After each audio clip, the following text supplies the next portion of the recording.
You are a potion seller servicing a small village of farmers, peasants, and shopkeepers. You sell candles, lamp oil, ladders, rope, bits of lint, and more, all for a few pieces of silver. You even have a section selling magic potions, magic items, and magical tomes. All items that cost a lot of gold but are rarely bought by the local villagers. And you've been at this game for the last 40 years, faithfully servicing your community. It's a quiet life, but a good one. You always have bread and hunger does not threaten you. And then, suddenly, one day, a party of adventurers arrive in town. "Hello, potion seller," one of them declares. "I am going into battle and I require your strongest potions." And in the space of moments, this party of adventurers completely clear you out of stock, buying all your potions, magic items, and inscriptions. You're handed a bag of gold, more gold than you've ever seen in your entire life.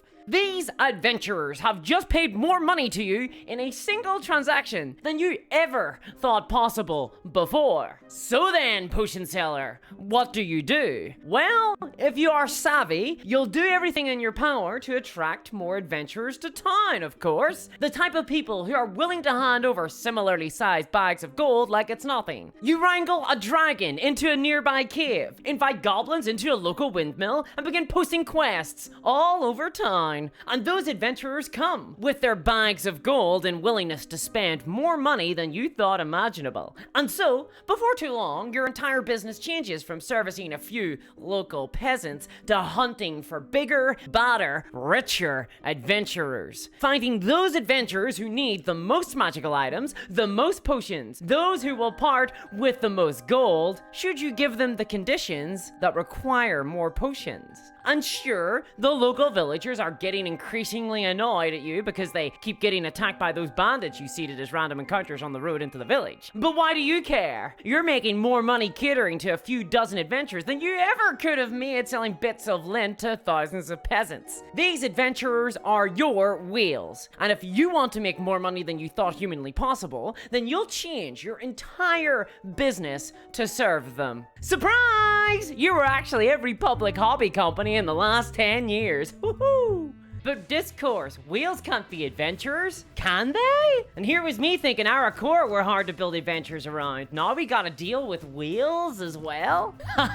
No, Mirrorverse version of me that knows everything I do and yet still must set me up for expository dialogue. We're not talking about wheels, we're talking about wheels. Hey, now, I don't know everything you do. In my world, the 90s never ended. Well, I envy you. Wheels are becoming a pretty well-known phenomenon these days, mostly because of their role in the monetization strategies and business model of many video game developers. But they also show up in physical games like Warhammer and Magic the Gathering. But don't worry, the term isn't disparaging. It's just a business term for a vulnerable group of people in a business model that originates in the casino industry. And you know that it's therefore not a predatory business model because nothing bad has ever happened in a casino.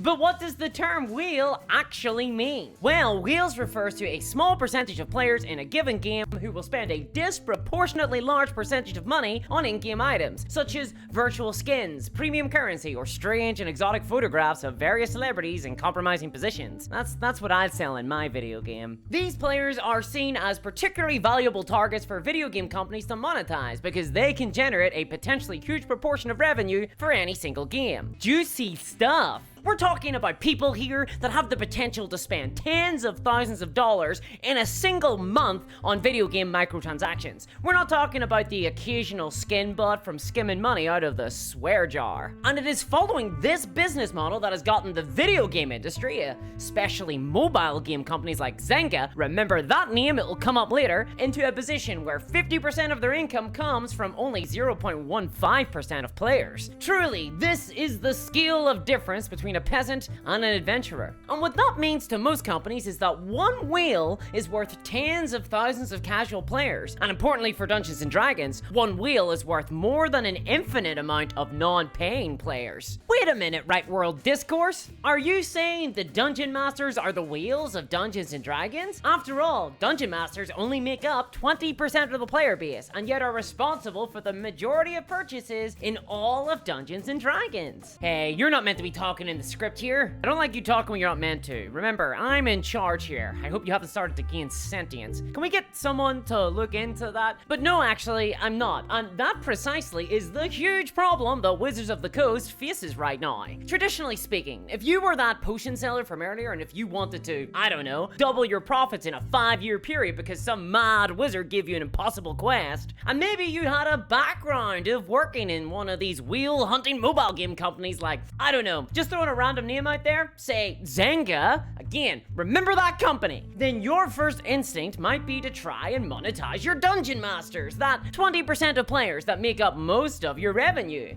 It works for mobile games, surely these people are your wheels too. Grab a net and man the harpoons, we're going wheeling.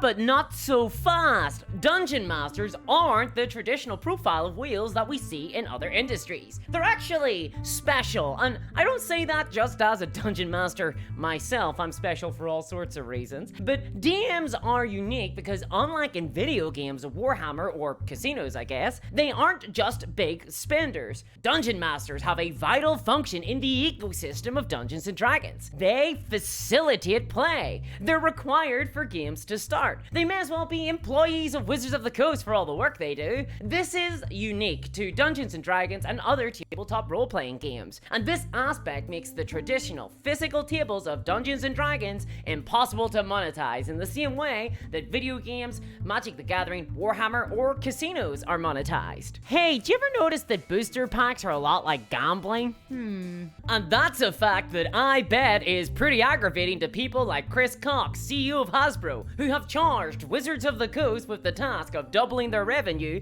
for the second time in 5 years. Or Cynthia Williams, president of Wizards of the Coast, who's been given that charge of doubling revenue in the next 5 years. Or Chris Cow, vice president of digital game development, who has been entrusted with executing the charge of doubling revenue in the next 5 years. But really, if you think about it for more than a second, it should be pretty expected that the big spenders of D&D turn out to be more moderate spenders like Dungeon Masters. Because Dungeons and Dragons just can't be monetized in a way that exploits wheels in its current form. Wheels like to buy power in games. They want to buy to win their way past challenges. And power in this context tends to usually take the form of making challenges or other players that aren't wheels easier to defeat. This is the main way that companies will aggressively monetize wheels in their ecosystems. Dungeons and Dragons, in contrast, is a social, cooperative experience, so you can't really sell the pay-to-win items to wheels in-game, so we should be pretty safe from this type of business model. Actually, Right World Discourse, wheels don't necessarily require a pay-to-win element in order to be monetized. That's a common misconception. Nope,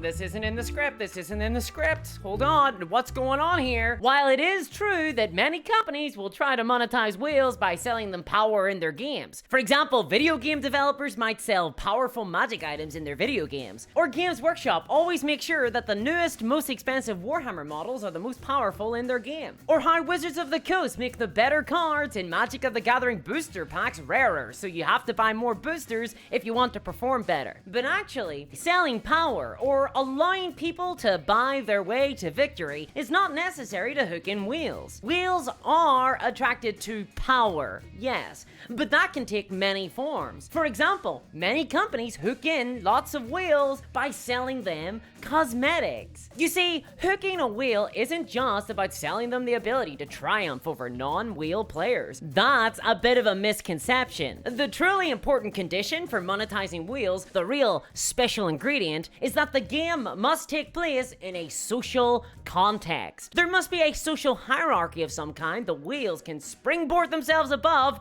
with money, making them feel more important and more special than everyone else. That's why most predatory mobile games come with leaderboards. Power in a social game doesn't have to be one player beating another. It can actually come down to other things, like looking cooler than everyone else that didn't spend money. Maybe you've got a prestigious character skin or a super special spell effect that make your frostbolt shoot tiny dogs, or a cool membership that comes with an exclusive title. That'll make you feel pretty cool and also superior to everyone else. And it's that feeling of superiority, that feeling of prestige, is what people will spend thousands of dollars to feel. But to achieve that feeling of being special, there must therefore be the everyone else. Hey, what's that meant to mean? This is why you rarely see wheels in single-player games, but see them all the time in so-called social games like Farmville from Zynga, or online mobile games like Clash of Clans, or even massively multiplayer online RPGs. You need a player base of free players, or minnows as they're known in the industry, for wheels to feel superior to. If there's no one else around, what's the point in getting ahead? As Syndrome put it, when everyone is special, nobody is, which is really problematic when you sit down and think about it, because I think no,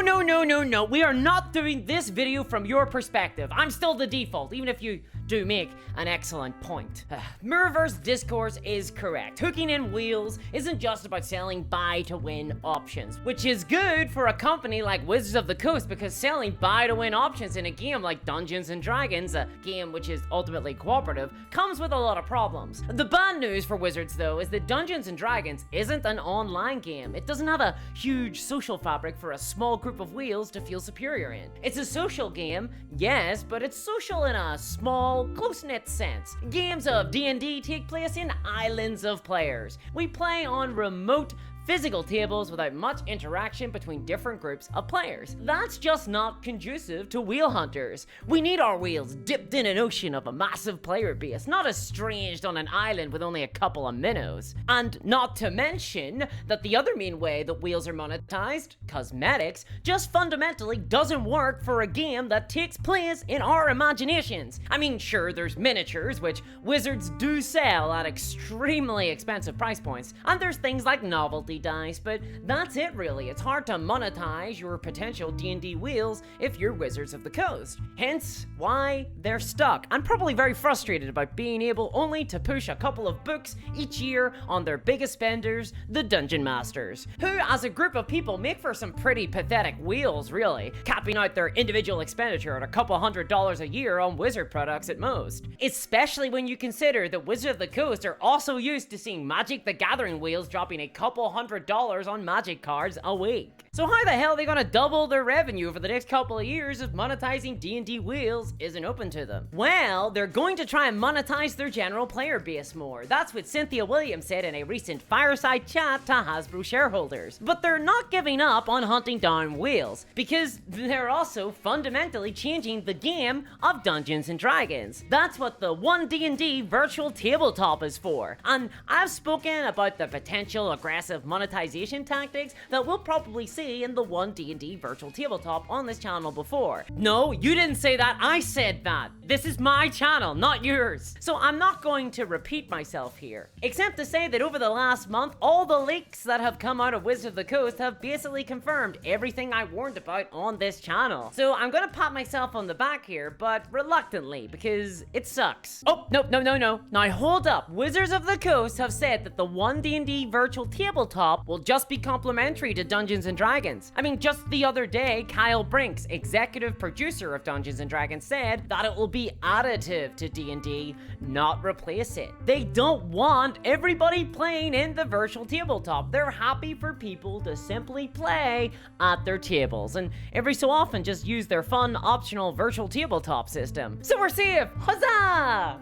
I don't know, if that's the case, then why aren't Wizards of the Coast making a tabletop system more like Roll20? The what and the what now? I mean, think about it. If all they wanted was for the 1D&D virtual tabletop system to be additive, as Kyle Brink says, then why don't they make a lean, simple system designed to help groups play virtually and online, and not much else? Oh no, you're not taking I mean, it's not like it wouldn't be super popular. The fact is, if you look at the most popular virtual tabletop software of all time, that's Roll Roll20. And Roll20 as a platform mostly comprises of text, pages, and pictures. There's small icons to denote players and simple drawings to show maps. I mean, that might sound crude, but actually, it's the exact type of system that works to facilitate play for a game like Dungeons & Dragons, precisely because it provides everything needed to get a game going and nothing more. Games of Dungeons & Dragons take place in imaginations. You don't need much more than that. This is a style of virtual tabletop that is demonstrably proven to work. Roll20 functions. Wizards could have made a platform like Roll20, or even gone a little bit further with something closer to Fantasy Ground if they really wanted to automate stuff. This actually would have been the easier, cheaper, and faster option for Wizards to make, and maybe even more effective too. If all they wanted to do was facilitate play to be additive, then icons, dice rolls, and imagination is all we need. And even if your goal was just to make a successful virtual tabletop for the game Dungeons & Dragons, that's where you'd start, right? You'd go to what worked before. Even D&D Beyond is built in a similar mindset.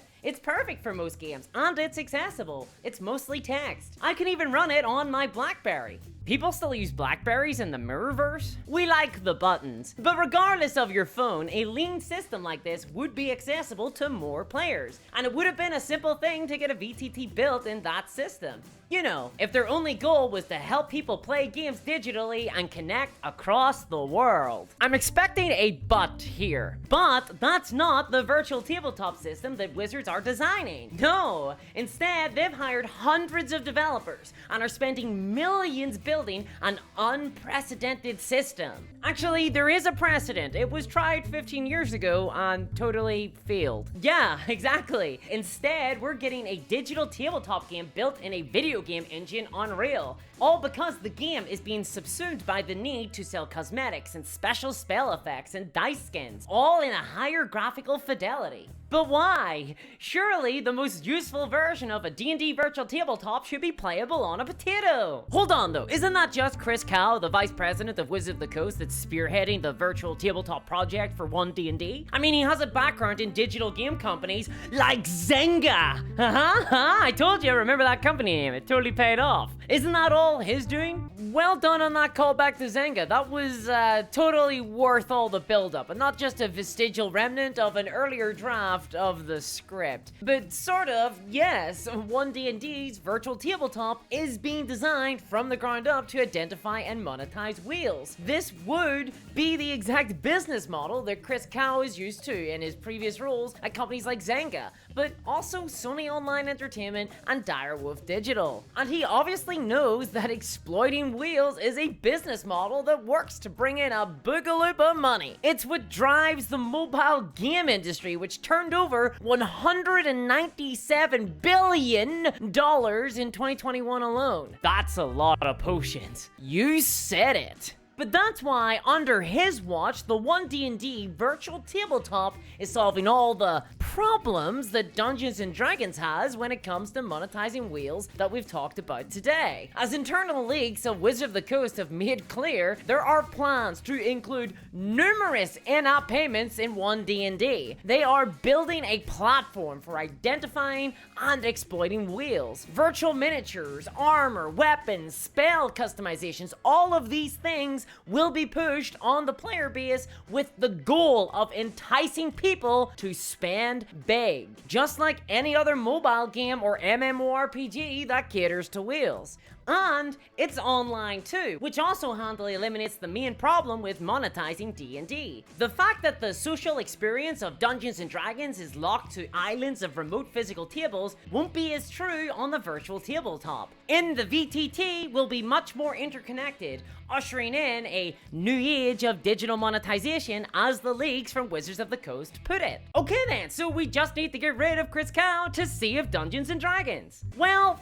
not exactly. It's not like it was a surprise to any of the executives at Hasbro or Wizards of the Coast that Chris Cow has a background in digital monetization. You're right, they likely got his CV and knew about his background when he was hired. No, more than that, they hired him because of his digital game experience. Executives at Hasbro and Wizards of the Coast want him to monetize Dungeons & Dragons this way because they know it will make them way more money in a short space of time. even if it does end up exploiting people and making the game a worse experience for role players. This is why when I heard the allegations that every single Wizards employee that has been bullied and verbally attacked by Chris Kyle has since left the company, and there has been no repercussions to him, I was not surprised. As Cynthia Williams said in the Hasbro Fireside Chat, the 1D&D virtual tabletop is critical to Dungeons & Dragons' future. The executives at Wizards and Hasbro are on board with these changes. They want it. It is explicitly the job of Chris Kyle at Wizards to turn players into payers and identify the wheels of Dungeons & Dragons. The task is monumental and it is hard, but the reward is massive, and he will be supported by his fellow executives in executing that vision. Dungeons & Dragons is going to become a potion store catering only to those adventurers willing to spend thousands of gold on all the strongest potions, probably in a currency that can only be used in the potion store, probably called Astral Diamonds, even if it kills the Potion Master's village. This is why so much of 1D&D is being built to provide that visual fidelity, that digital space for players to show off the things that they've bought, to be distinguished from others. It finally allows Wizards to cut up and sell experiences and items to wheels in Dungeons & Dragons, beyond just the Dungeon Masters who have to put in so much more work. It finally lets Wizards monopolize the sales of something in D&D that no one else can offer, OGL or not. This will all likely be sold to the player base as offering more choice and customization, but don't be fooled. The 1D&D virtual tabletop might be a platform that us free players, the minnows, can access, but really, it will be for the whales. And if you want to hear more about the monetization strategy of Wizards of the Coast, check out this video here. Seriously, I'm getting doppelgangered on my own channel. And as always, please check out my Patreon if you want to support this content. And also, patrons get a 50% discount code off the entire Surrogate Miniatures store for this month. Not to mention bonus videos and exclusive live streams. And a big thanks to Sonic Bread and Crypto Kev, and I'll catch y'all next time. Ba-boop!